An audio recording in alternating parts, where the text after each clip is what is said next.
Hey everyone, how are you all doing today? Tonight we step into the world of one of Japan's most enigmatic and celebrated figures, Miyamoto Musashi. His name echoes through history not only as a swordsman of unmatched skill, but also as a philosopher, artist and strategist who lived by the edge of the blade and the discipline of the mind. To walk in Musashi's footsteps is to enter a Japan shaped by constant warfare, shifting loyalties, and the pursuit of mastery. This was the Sengoku era, the Warring States period where ambition carved as many paths as swords did.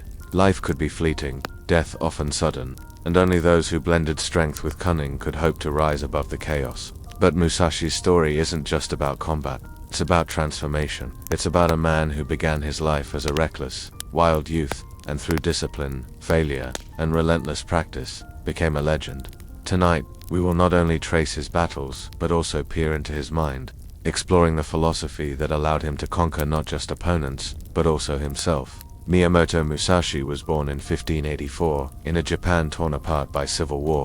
His childhood was not marked by gentleness or security, but by turbulence. His father, a skilled swordsman of the Shinman clan, abandoned him at an early age, leaving the boy in the care of relatives.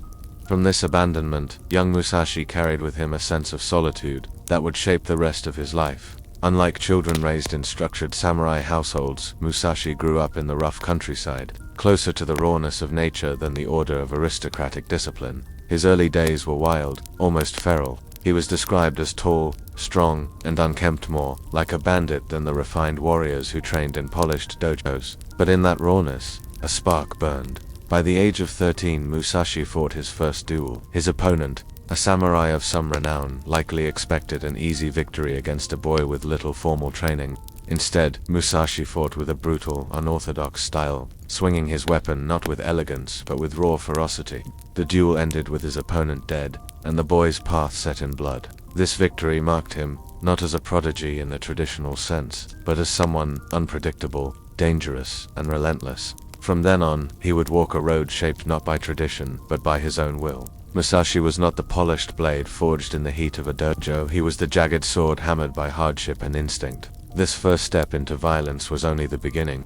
Ahead lay countless duels, journeys across Japan, and the forging of a philosophy that would outlive him by centuries. After his first duel at just 13, Musashi's life took a turn that set him apart from the path of most young men of his time. Instead of entering the service of a lord or seeking stability within a clan, he chose the life of a Ronin, masterless samurai. For Musashi, this was not a sentence of shame, but a liberation. It meant he could wander, challenge, and learn without being bound by the obligations of loyalty or politics. The Japan he traveled through was restless and violent. Samurai fought for honor, prestige, or survival. Duels were not merely contests of skill, but opportunities to prove superiority, to gain a name, and to carve one's place in history. In this world, Musashi thrived. He began to roam from province to province, seeking out opponents of skill and reputation.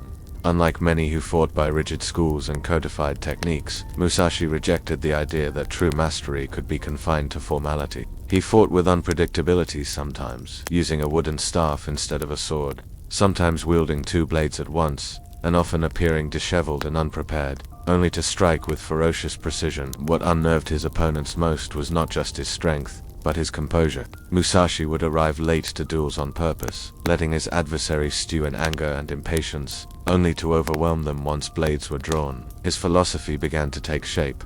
Battles were not won only with steel, but with the mind.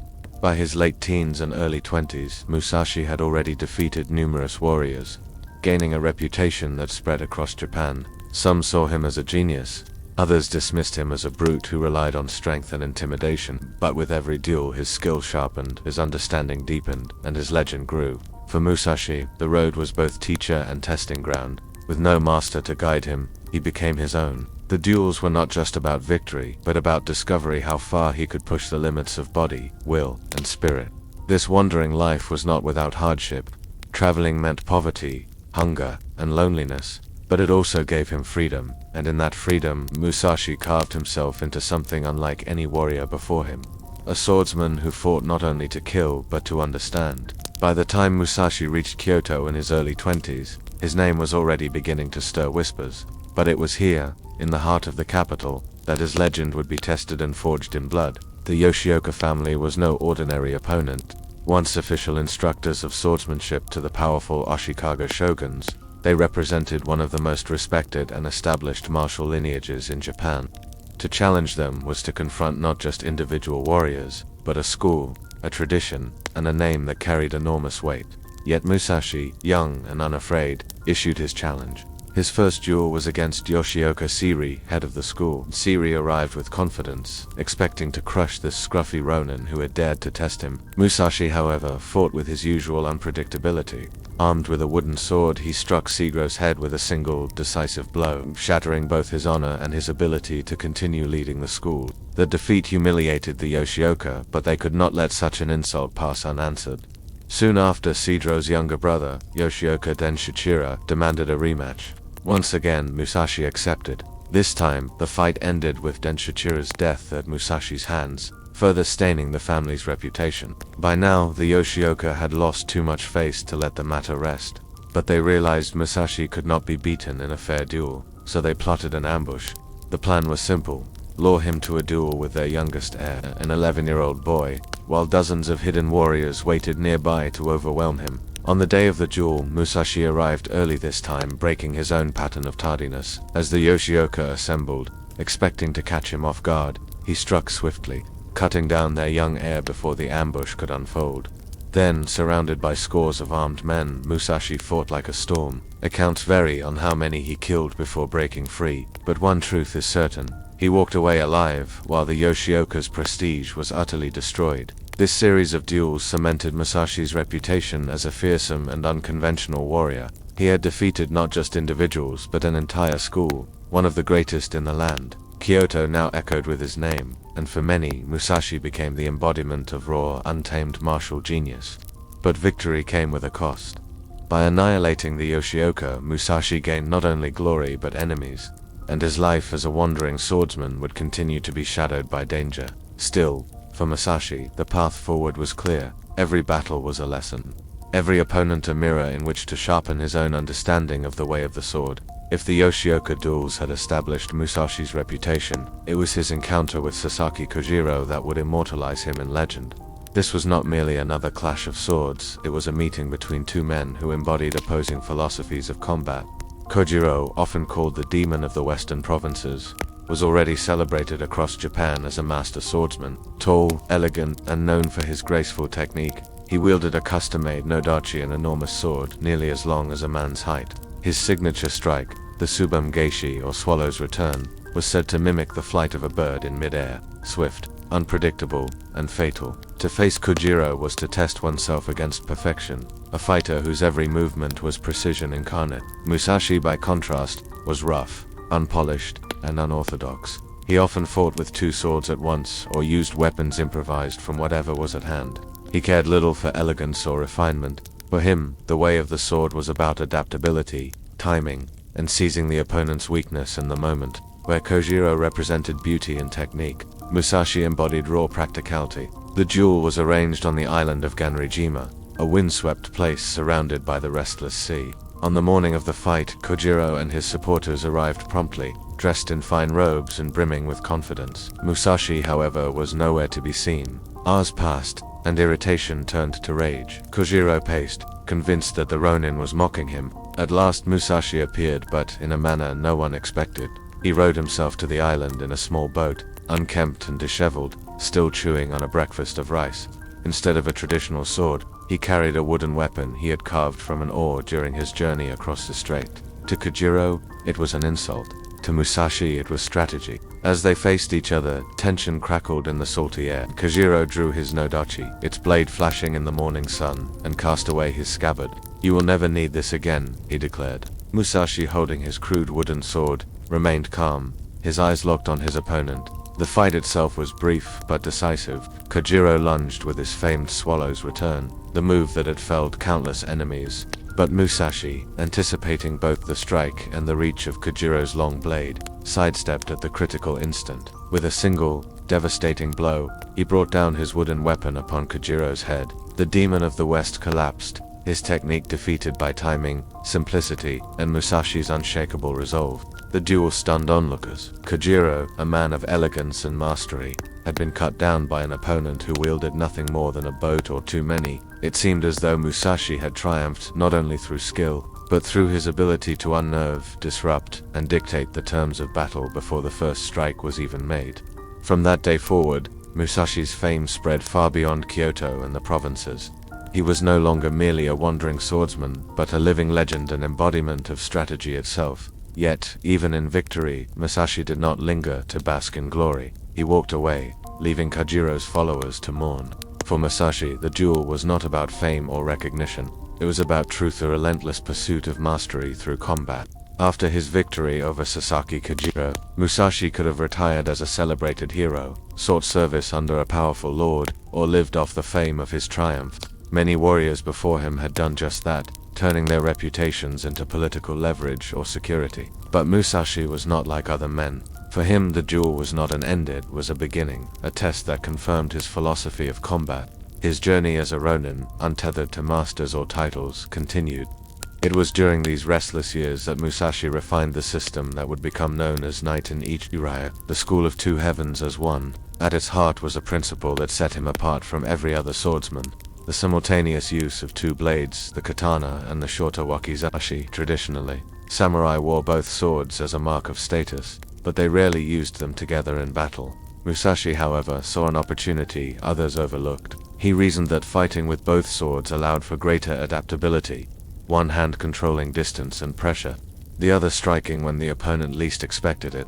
To him, the two weapons were not separate, but parts of a single rhythm, two streams merging into one flow. It was more than technique, it was a philosophy of unity, balance, and versatility. Musashi's training methods were equally unorthodox. He often practiced in solitude, striking at tree trunks, river currents, or even the shadows cast by the setting sun. He fought duels in which he deliberately placed himself at a disadvantage, arriving late, using improvised weapons, or forcing himself to fight against multiple opponents at once. In each case, he sought not victory for its own sake, but deeper understanding of timing, psychology, and the hidden patterns of combat. Beyond swordsmanship, Musashi studied painting, calligraphy, carpentry, and sculpture. To him, the way of the sword was not isolated from the arts. It was the same spirit expressed through different forms. Whether carving a wooden Buddha, drawing ink on paper, or striking an opponent in combat, Musashi sought harmony between mind, body, and action. Many samurai considered him eccentric, even mad.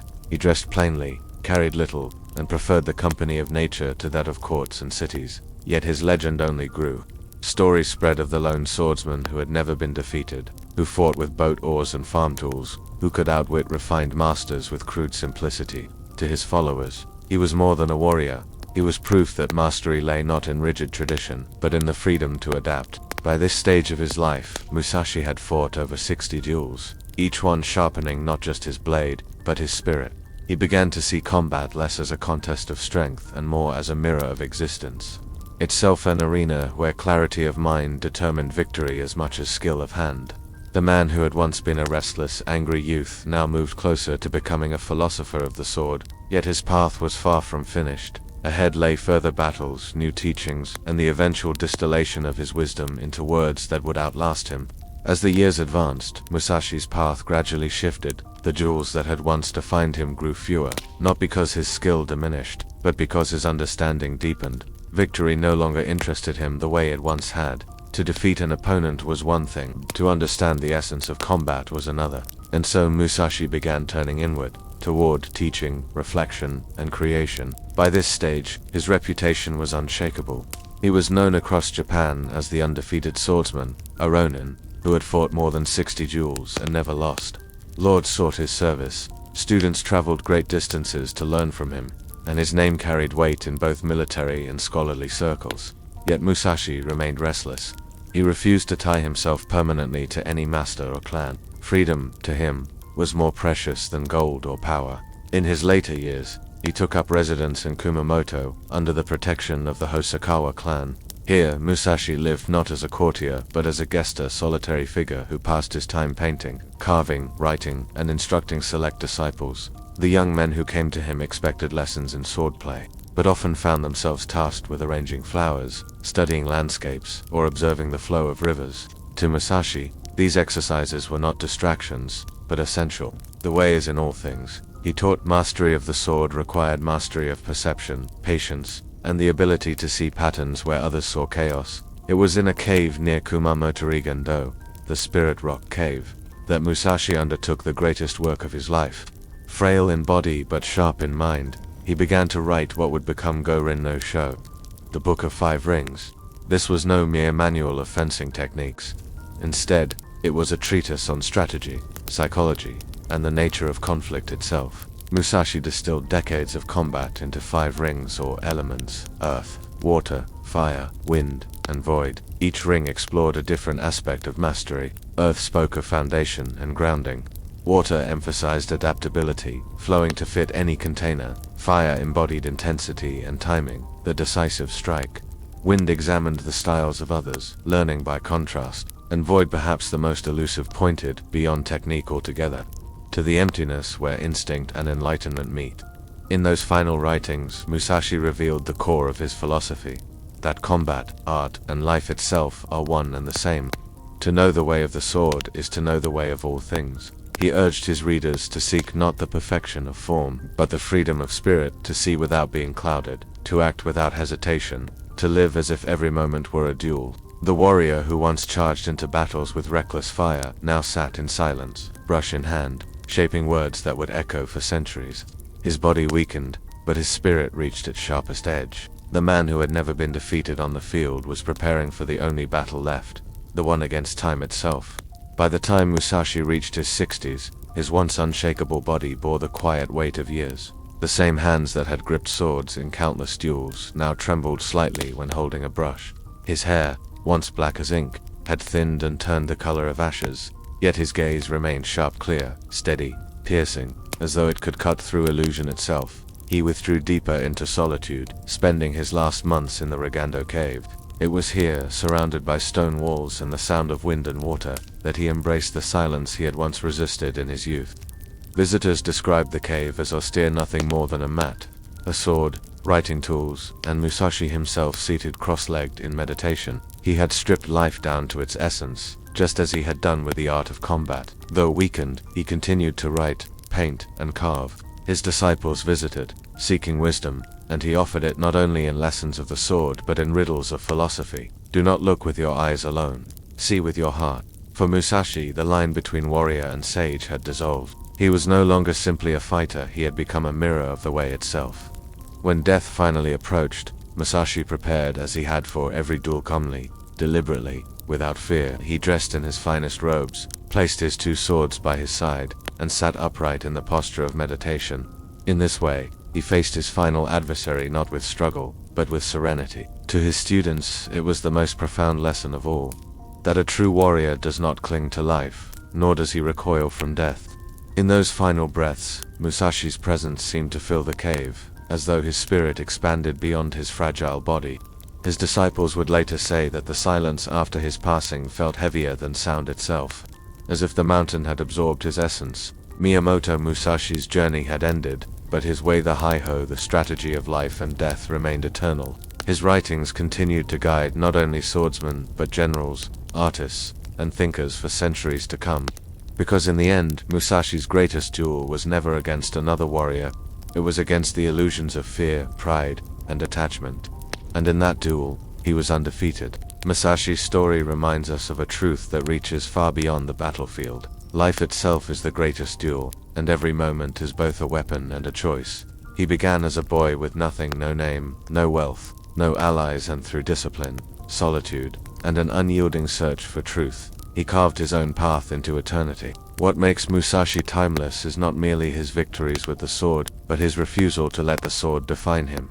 He understood that steel alone cannot cut through illusion, that true strength lies not in conquering others, but in conquering the restless self. His life was a pilgrimage from chaos to clarity, from violence to vision. We, too, face our own battles, though they may not be fought with blades. The fears that paralyze us, the desires that consume us, the doubts that whisper we are not enough, these are the enemies that stand before us.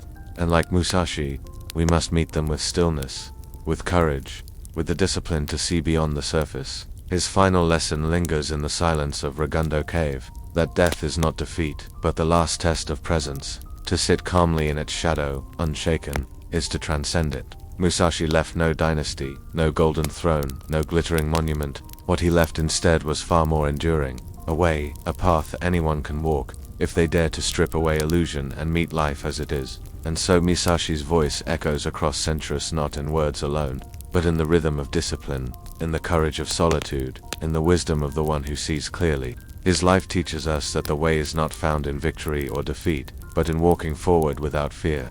In that sense, Miyamoto Musashi never truly died. He lives wherever a hand trembles before courage, wherever a seeker chooses truth over comfort, wherever a soul dares to face the vastness of existence with nothing but presence. For Musashi's greatest legacy is this: the way is not his, it is ours, if we are willing to walk it.